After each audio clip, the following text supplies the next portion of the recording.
Chebea akufaki toyebi procès moko esalemaki mais procès wana ba moi zone d'ombre ba moi clarté ezangaki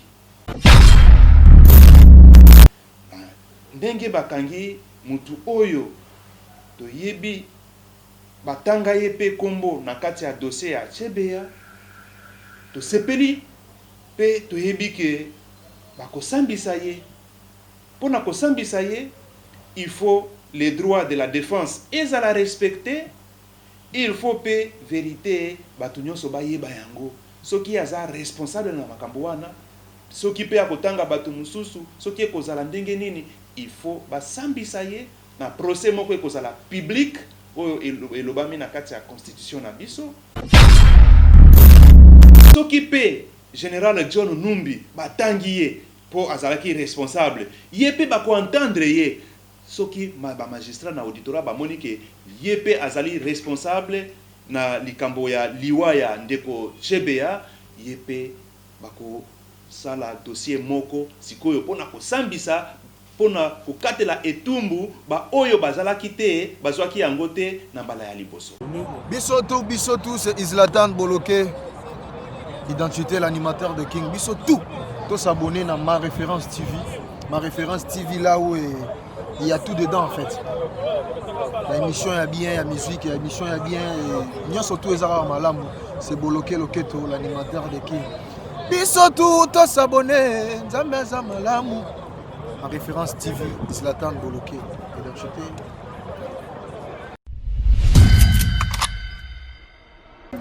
Hey, abonnez-vous massivement. Ma Référence TV.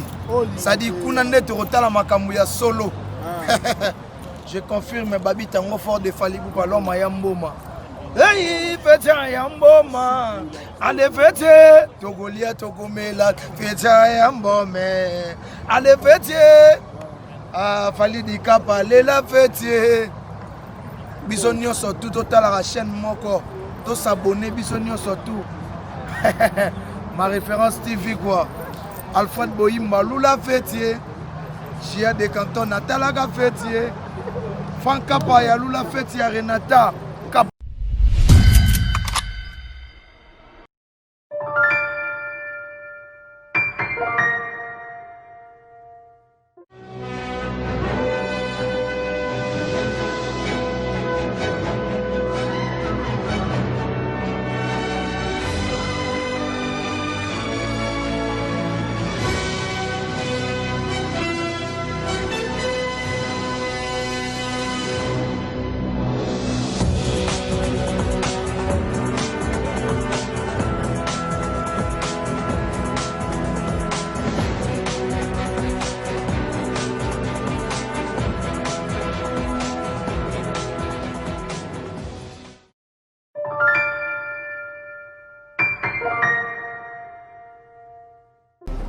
Ma Référence TV na embela o, Ma Référence TV na embela o. Yo yo yo yo yo yo yo. Ma Référence TV na embela o. Yo yo yo yo yo. Ma Référence TV na embela o. Yo. Ma Référence. Ma Référence. Ma Référence TV. Référence oh. Eh ma Référence oh. Il est ma Référence au TV, ma Référence au TV, ma Référence au TV. Kenga malo fe kao ngoyao. Kenga malo fe kao ngali yanzana tambola samtareda we. Mbeti di tapeli poto. Ma Référence TV, ma Référence TV, ma Référence TV. Bana mere, bangwasi, bambangi na munu, bandeko na ngai bankana. S'abonner massivement wapi. Bokota na YouTube wana obeta kaka Ma Référence TV. Tala zwali sapi na oyo kaka lisapi oyo mosusu te. Esika omoni bakomi s'abonner lisapi oyo kaka dobika bongo yo komi mbala moko abonné. Esili bongo te tala ngonga wana ya mokelekete. Ezali na mopanzi ya loboko na yo ya mobali. Kaka lisapi oyo dobika na ngonga wana, dobika yango elakisi nini notification ya gag ya émission ya télé-réalité ya bafilme ekobanda koyela yo lokola litabisi. Mare France TV, chaîne ya kitoko, ba théâtre ya kitoko, ba film ya kitoko, ba émission ya kitoko, ba télé-réalité ya kitoko. Mare France TV, référence à ba mokili nyonso sika ba kutala ba théâtre. Mare France TV, référence à ba gang. Mare France TV, te okata bango lomponje. Mare France TV, te esimi bango masasapa. Mare France TV, ekangi masolo. Te Mare France TV, na éviter.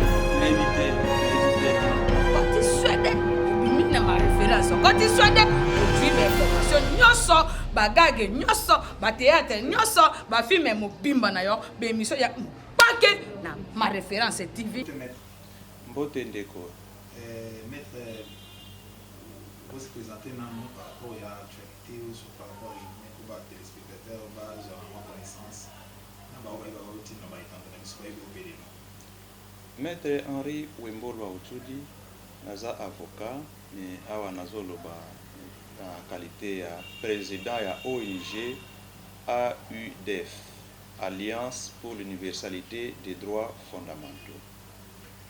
Maître, vous êtes en cas de mouvement où il y a droit de l'homme, les lots mission combat d'opinion et abouture par rapport au dossier à Mwanamboka Chibea où vous avez proposé pour le droit de l'homme au Babomaka il y a de cela maintenant 10 ans. Major Mboyi, ici aujourd'hui aux arrêts. Ma première impression en tant que défenseur des droits de l'homme et cause à la mine. Ndeko ezali dossier munene oyo ya défenseur des droits de l'homme Chebea, paix à son âme, yena fidèle Bazana, bango baza ba défenseur des droits de l'homme, bakufaki kaka pona makambo ya makoki ya bomoto. Na lolenge Chebea akufaki toyebi procès moko esalemaki. Mais procès wana ba moi zone d'ombre ba moi clarté ezangaki bato ebele balobaki procès wana esilité toyebi msusu akima azana Sénégal mais touti koyoka sikoyo ke bakangi oyo tikotanga na kuna na Lubumbashi akomema ye na Kinshasa po asamba eza likambo ya kokamwisa te po toza na droit de l'homme ba infraction oyo tolobaka ezali imprescriptible, c'est-à-dire infraction oyo mutu asali yango lelo ti na liwa na ye soki bazwi ye bakosambisa ye. Soki mutu akimi makambo akimi pona mbeba asalaki ayeba ke bakoki pe kokanga ye na lolenge nyonso pe basambisa ye bakatela ye etumbu na ye. Atako mutu akimi ake libanda ya mboka mususu pe ekoki kokanga ye pe kozongisa ye na mboka na ye po basambisa ye. Alors ezali makambo ya torture, ezali très grave sur le plan international. Ndenge bakangi mutu oyo toyebi batanga ye pe kombo na kati ya dossier ya Chebea, to sepeli pe toyebi ke bakosambisa ye. Pona kosambisa ye, il faut les droits de la défense ezala respecter. Il faut pe vérité batu nyonso bayeba yango soki aza responsable na makambo wana soki pe akotanga batu mususu soki ekozala ndenge nini il faut basambisa ye na procès moko ekozala public oyo elobami na kati ya constitution na biso batu nyonso bayeba vérité pe mutu nyonso akomona koloba te koboma défenseur des droits de l'homme ezali mabe koboma mutu oyo azako exercer liberté droit oyo ezali consacré ezali garanti na constitution na biso na baloi na biso na ba instruments internationaux to ba convention oyo ya tosinya na bamboka mosusu ko pekisa mutu ko exercer droit na ye wana ezali mabe ndenge ezalaki epa na Chebeya ndenge tokoloba mutu nyonso ezala journaliste na kati ya musala na ye na normal asali alobi bosolo mais azwa akoma na likambo ya liwa ezali mabe to sengi na justice asala musala na ye. Maître Olobi, justice asala musala na ye, major, vous avez déjà transféré awa. Quand il sera devant le juge pour dossier et banda kala, est-ce que le juge na niveau ya auditorat militaire ba kosala musala na bango oyo ndebino ba ONG du droit de l'homme bozo s'attendre nango pour justice ezala fait et monana na miso ba congolais pour ba to ba comprendre nani abomaki chebe. Est-ce que ba juge ba kosala musala na bango oyo ndenge ba ba osenga pour na kozala clair na makambo wana dossier oyo ya liboso ya Chebeya jugement ezali jugement wana ezali mais soki ndenge tolobi ba zuipe major oyo azalaka te mais aza responsable na makambo ya wana dossier na ye ekoleka nanu na auditorat na parquet ekoentendre ba témoin bakotala pe makambo oyo balobaki na kati ya ba jugement arrêt oyo ya liboso et puis bakodécider ko fixer ko ça la décision de renvoi ko tinda dossier wana na juridiction oyo ekozala na compétence ya major toloba neti na cour militaire tango cour militaire ekozala saisi na dossier wana bakobenga ye bako entendre ba témoin na ye bako entendre pe ba témoin oyo ministère public akopesa pona kolakisa ke mutu wana aza responsable na liwa ya Chebeya azalaki auteur ou complice na makambo wana. Mais wana ezozongela susu wana ezolokola ezozongela susu à zéro. Eza kozongela zéro te ezali nde continuité ezali nde kokoba na ba oyo bazwaki etumbu na bango te po infraction tango esalemi ekoki kozala batu mibale misatu ou bien ebele koleka tango bakangi moko mibale basambisi ye bamususu bazalaki te jour bakokanga mususu ye pe bakosambisa ye ekozala suite bakotala pe oyo elobamaki na kati ya jugement liboso po bacontradiction ezala te et puis basambisi ye soki aza responsable bakateli ye pe etumbu na ye. Mais les ONG des droits de l'homme bamususu bazosenga bakanga mbala moko mutu azalaka inspecteur général ya la police na kombo ya ndeko général John Mumbi basingi ndenge bakangi major na Lubumbashi John Mumbi azala numéro 1 ya la police atia déjà maboko éviter vous en tant que défenseur des droits de l'homme procédure bamususu bazosenga wana eza valable ou soit il faut nanu bas audience ya ndeko major question esalema pour bakende na kozwa ba information et pas mutu azala numéro 1 ya ville. Comprendre bien makambo ndenge ezali ndenge na uti koloba tangu major akoma na Kinshasa bako entendre ye bako yeba nani mususu oyo azali responsable na likambo wana kaka kuna na parquet oto bengi auditorat pa ba militaire na parquet magistrat ya parquet ya auditorat ako entendre batu mususu oyo bakoki kozala responsable na likambo wana soki pe général John Numbi batangi ye po azalaki responsable ye pe bako entendre ye soki ba magistrat na auditorat ba moni ke ye pe azali responsable na likambo ya liwa ya ndeko Chebeya ye pe bako sala dossier moko sikoyo pona kosambisa pona kokatela etumbu ba oyo bazalaki te bazwaki yango te na mbala ya liboso. Bandeko ya bandona biso oyo ba ONG des droits de l'homme basitaka pe ndeko oyo azalaka ancien chef de l'État na dossier na kombo ya Joseph Kabila.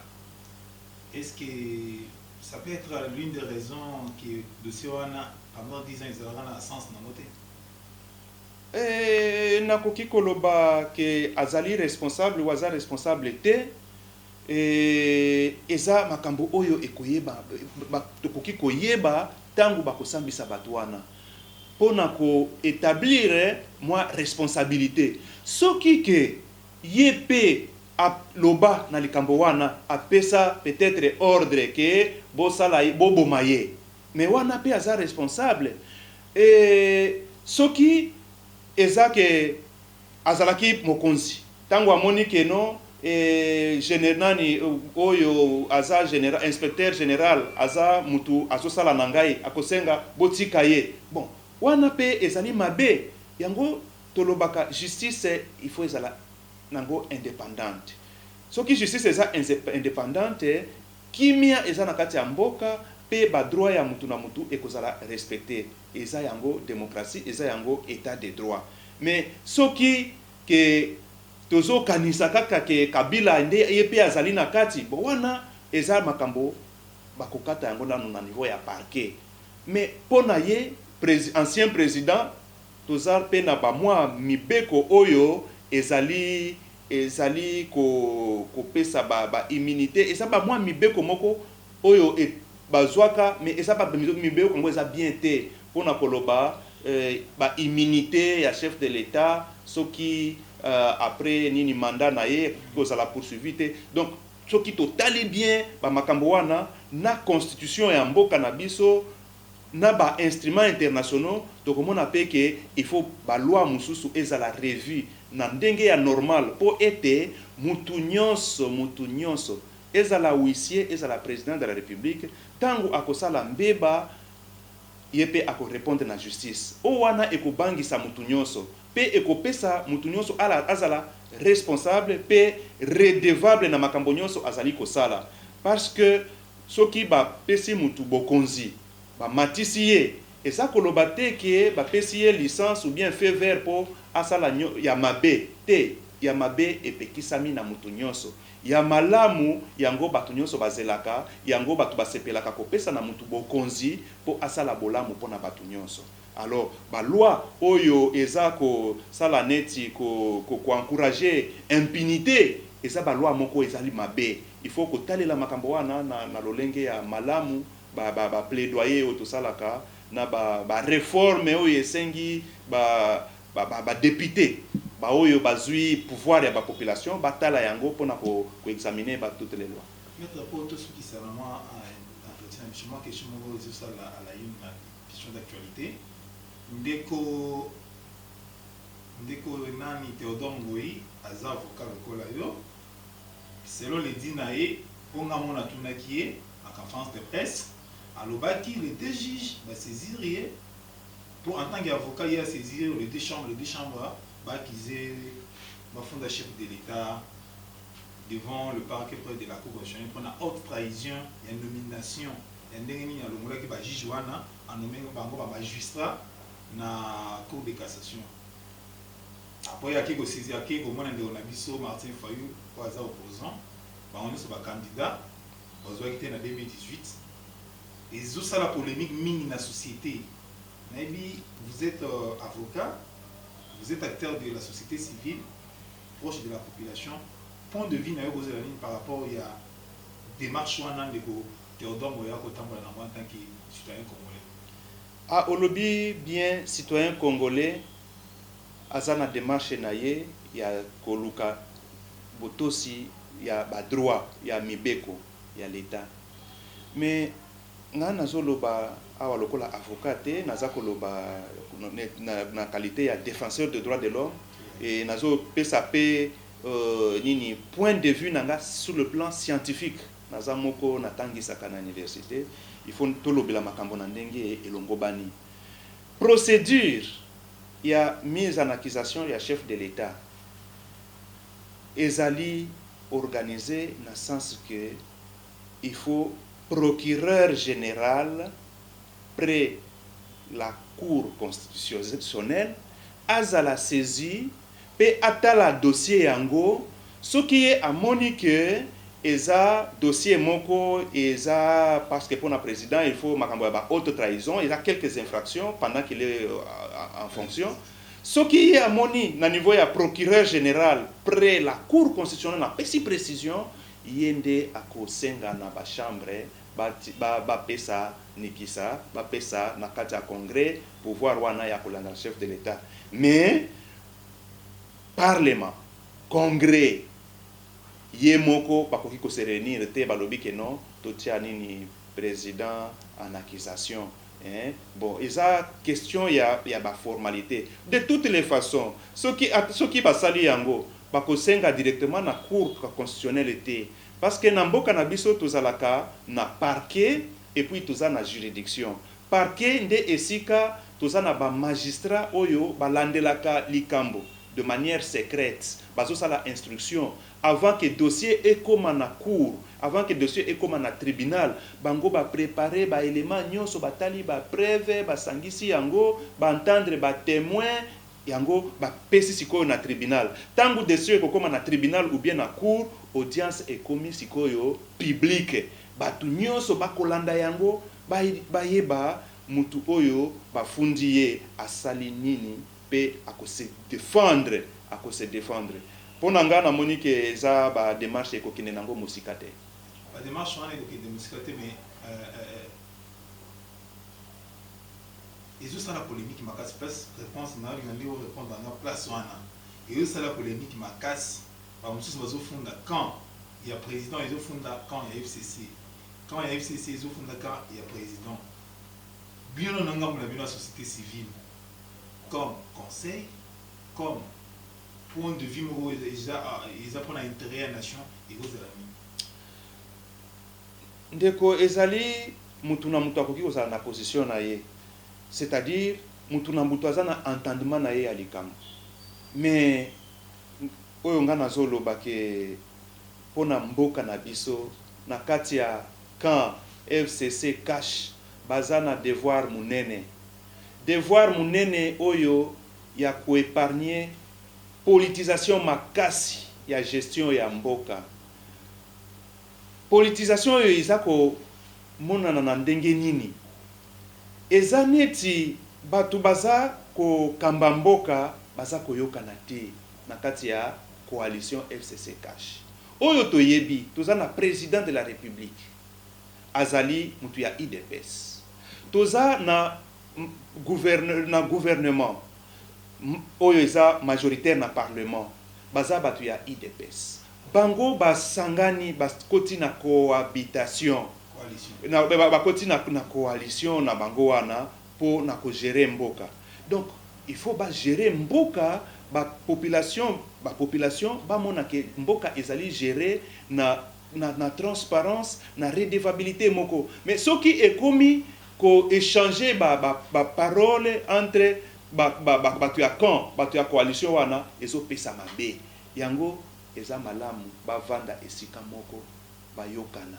Parce que ekoki pe kozala ba mwa mbeba muke oyo bakoki koleka ko patienter eleka. Tomona yango ata na deuxième république, ata na gouvernement na régime euti koleka. Tokoki koloba te ke makambo nyonso ezalaki 100%. Ya grave penza ezalaki te. Donc eza makambo eza ekoleka soki batu baza koyokana na kati na bango makambo mike ekoki kubema liboso ya mboka te, ezala kopesa kolakisa fragilité ya ba institution de l'État. Donc na minute tozoloba batu balobi babeti maboko e MONUSCO akokende, mais ba institution na biso eza na très fragile oyo elakisa ke eza nécessaire moi disposition makasi ezala pona ko tala ndenge nini bakoki ko kamba ba institution oyo ya mboka na biso ezali na fragilité oyo eza ko akise lelo. Donc lelo bananga ya suka pona coalition bakambanga mboka na ndonge elongobani. Ezala ba accusation na ba contre accusation te. Biso tozo profiter na ba accusation na contre accusation na bango te. Au contraire, population aza ko souffrir. Au contraire, gestion ya mboka ezo kende na sima olie ekende liboso. Maître, toujours na muke pona par rapport ya ndenge to moni major dossier ya Chibele Zongi, est-ce que bato yo baza impliqué na baliwa ya ba décor aussi aussi teze kapangala bato baboma ba makambo ba fausse commune, est-ce que dossier na bango ekozonga pe na justice pour ba famille wana tout le matin mo simple parce que la paix on a vendu na bango ba boma on a lit moko o ils appellent lit moko général est-ce que ba dossier wana ko zonga pose question opposée wana eza ya motuya o etali répression na période 2015-2018 avant ba élection batu bakufa na ba église ba bon na o wana nyoso ngana komi ko sepela muke idée oyo ebimi na gouvernement balobi il faut justice transitionnelle et sala ya solo ata communauté internationale ako senga na RDC ya lelote justice transitionnelle et salema na kati ya mboka tozana besoin ya ba commission vérité et réconciliation ezala créer na cadre ya consensus moko boye large consultation ya population pour na kopesa ye mandat moko oyo eko permettre commission wana esala musala na ndenge ya normal pe ko préciser ba makambo oyo bako lobela awa tozolobela misusu makambo ya rapport mapping ya Nations Unies depuis 93 ti lelo ba victime baza ebele presque na ba province nyonso ya mboka na biso batu oyo bakufela kaka pona makambo ya politique ya ba politicien oyo mususu na ba force extérieure ba kotaki na kati ya mboka na biso mais batu bakufa ti lelo ba victime bazali il faut donc commission vérité et réconciliation oyo gouvernement peut aponi a pesi idée il faut consultation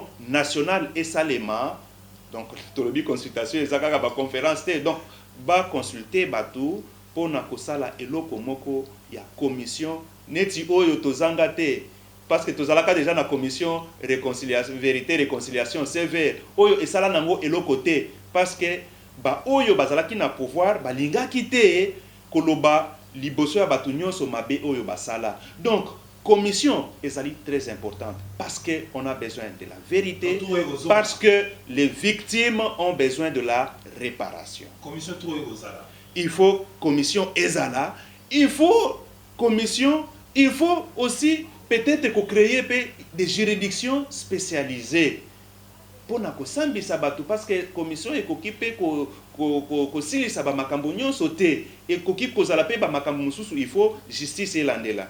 Ces pays et à partir de 2002-2003, mais eza makambo oyo eza na ba rapport mapping eza avant 2003. Mais pour na ba makambo oyo ya mboka na biso ya partir ya 2015 makambo oyo elekaki nazalaki moko na kati ya commission d'enquête oyo ministre des droits humains a créaki pour na kolandela makambo ya événement ya 31-21 décembre 2016 na ba makambo ya oui donc nazaki na moko réseau na biso Reprodev, réseau de protection des défenseurs des droits de l'homme, victimes, témoins et professionnels des médias. Toza parmi ba oyo ba sengaki création ya commission wana pe tozalaki représenté na kati ya commission wana. Donc rapport esalema pour la commission ya liboso 31 CM 31-21 rapport ezalaki déposé na ministère ya justice, rapport ezalaki déposé na auditorat. Il faut kokipe kolandela parce que ezali ba infraction oyo commission asalaki musala. Donc pona lelo eza makambo oyo justice akoki kosala yango parce que eza ya kalate ba oyo basala bambeba il faut ba répondre pour ba victime pe ba mona ke bolingo ya mboka ezali pe pona bango. Maître, moi la question je vais répondre na moni ndingo zolo ba OK bien. Ma question par rapport à contre une inspection oyo et tout ça le makuna na banque centrale ça fait partie de ma droit de l'homme va coûter plus de 42 comptes oyo effectif 100 millions de dollars oyo mining abanda ko futa bon on banda kota na banque centrale donc na terme simple inspecteur nommé par le chef de l'État de Gojil à qui ko sala msala na banque centrale mafia eza makasi na banque centrale na ngambo ya société civile na ngambo ya ba défenseur des droits de l'homme nini oyo bandeko wana au basi la banque centrale kuna ba gouvernement soit chef de l'état soit gouvernement ba kosala na bango nini pona éclaircir ba peuple congolais. Ndeko question wana etali vie ya ba congolais. Pauvreté o eza na kati ya mboka na biso eza pauvreté ya soni. Pourquoi pauvreté ya soni? Parce que toko comprendre te, toko expliquer te, toko kipe ko belango na makasi te. Il faut tozo kana no soni ndenge tozana extrême pauvreté alors que richesse o eza na kati ya mboka na biso ezali ebele. Donc soki lelo pauvreté eza makasi ba congolais baza ko se retrouver te ndenge tolobaka. Donc baza ko jouir na ba richesse ya mboka te. Tomoni pauvreté tozana pasi ya makambo ya mai, tozana pasi ya makambo ya courant, tozana pasi ya kolia, makambo ya ba soins de santé, makambo ya ba éducation, toloba te makambo ya ba salaire, ba msusu ba ko toucher ba salaire oyo mutu akoki ko vivre nango te. Ba pasi wana nyonso ezali à la base gestion non transparente de la chose publique. C'est pourquoi na cadre ya oyo to bengi ba objectif du millénaire, donc ba objectif du développement durable, le ODD. ODD wana esengi misolo ekouta wapi? Misolo ekouta na ba impôt, ekouta na ba mbongo nyonso oyo eza kokota na transparence na redevabilité nyonso ya ba agent, et puis eza affecté na ndenge mibeko ekomi yango la population va se retrouver. C'est pour cette raison que pour Nabiso AUDF toko sala campagne, toko sala effort pour na koyebisa batu makambo oyo ya ba ODD wana. Et to senga na gouvernement na biso ba continuer ko sala ba audit oyo wana. Soki ba moni ba esika mbongo ezali kobima na sens ya kimuibi, toloba kaka na sens ya kimuibi, il faut oyo aza responsable. Yebi ba sambisa ye. Ko sambisa kaka te, il faut tozwa moi stratégie moi politique ya kozongisa misolo oyo eza ko échapper na l'état. Il fallait l'état azwa bolobi 100 millions, mais 100 millions wana eza wapi? Eza na poche ya bato. Eza na ba misala oyo ekotaki. Bakoki pe ko saisir ba biloko pona mbongo wana ezonga. C'est la lutte contre la corruption. Eza chantier munene.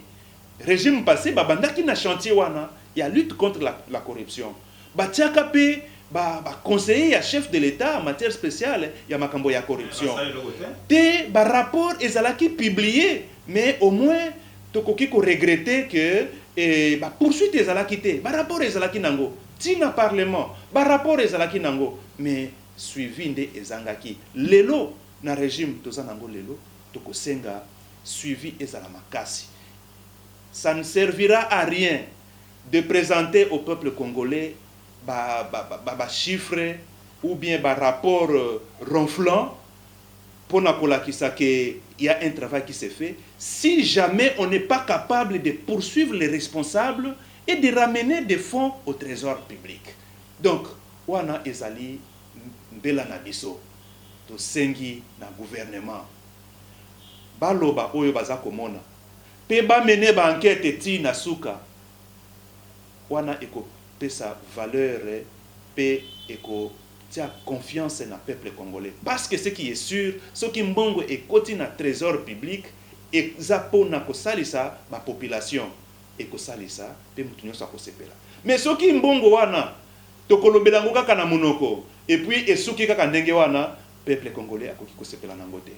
Maître Ko Toumina Souka, Alliance pour l'universalité des droits fondamentaux, pour expliquer aux téléspectateurs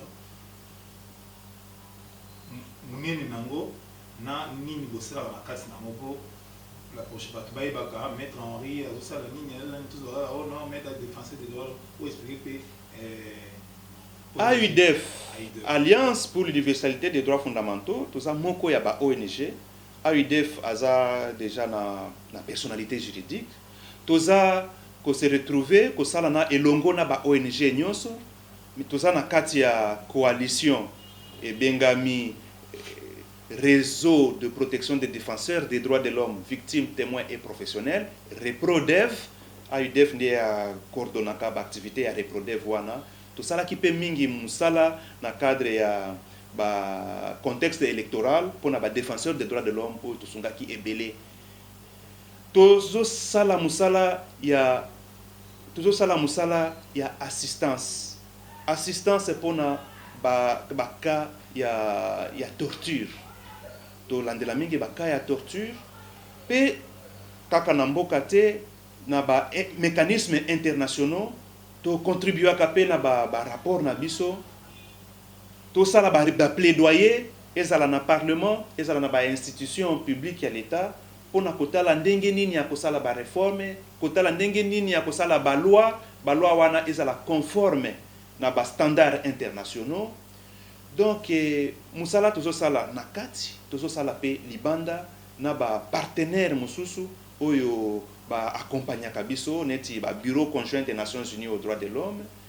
Tozali pe na kati ya BODEC eza bouclier pour les droits de l'homme en RDC contexte électoral on a pe to landela ki ba situation ko ya ba élection awa tozo landela makambo ya COVID-19 ndenge salami kala mingi te to ko publier rapport to ko benga bino. Donc AUDEF to sali déjà depuis 2012 na Kinshasa kakate to zape na ba province oyo a koki ko landa ko zo ba coordonner na biso to zakape na ba émission oyo il a eleki déjà pendant environ 12 ans na radio télé catholique Elikia soki bolanda ka émission DH à la portée de tous les droits de l'homme à la portée de tous les kakamingi vendredi ba 19h mardi ba 16h et ça ba moi activité oyo to salaka pe to za ouvert ce qui bo bengi biso ce qui bo signaler ba cas moko ya ba violation des droits de l'homme ensemble to koki ko sala quelque chose. Contact 081 658 24 58. Pona libao bazali banda to bandakana plus 243 81 658 24 58 to utiliser mingi pe ba to zape mingi na kati ya ba réseaux sociaux na ba site internet ce qui okominga ka AUDEF ONG okozwa ba contact. Merci Ndeko. Biso tout c'est Islatan Boloké, identité l'animateur de King. Biso tout s'abonner à Ma Référence TV. Ma Référence TV là où il y a tout dedans en fait. L'émission est bien, la musique, l'émission est bien. Nous surtout les arabes malamu, c'est Boloké Loketo, l'animateur de King. Biso tout s'abonner, Zambeza malamu. Ma Référence TV, Islatan Boloké, identité.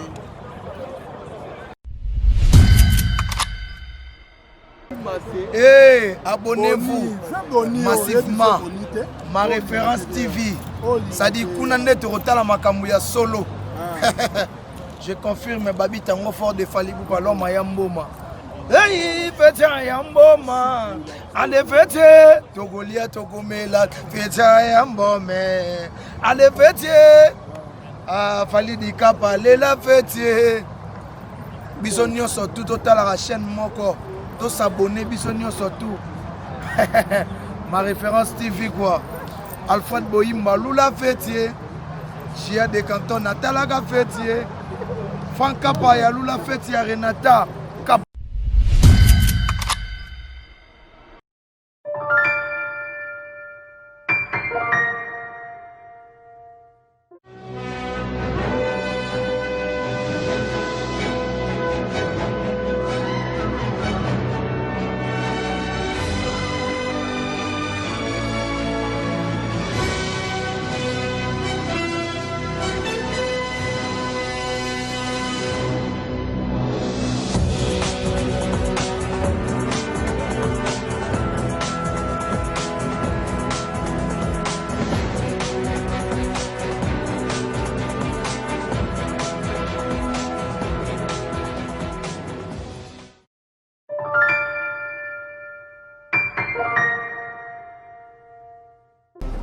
Ma Référence TV na yembela o, Ma Référence TV na yembela o. Yo yo yo yo yo yo yo. Ma référence est TV na yembela o. Yo yo yo yo yo. Ma référence est TV na yembela o. Yo. Ma référence. Ma référence. Ma référence TV. Référence oh. Et ma référence oh. Il est ma référence oh. TV. Ma référence oh TV. Ma référence au TV. Kenga malo fe kao ngoya. Kenga malo fe kao ngali yanzana tambola samtare da we. Mbeti tapeli poto. Ma référence TV, ma référence TV, ma référence TV. Bana mere. Bangwasi babangi na munu. Bandeko na ngai bankana. S'abonner massivement wapi. Bokota na YouTube wana obeta kaka ma référence TV. Tala Zwali Sapi na oyo kaka lisapi oyo mosusu te.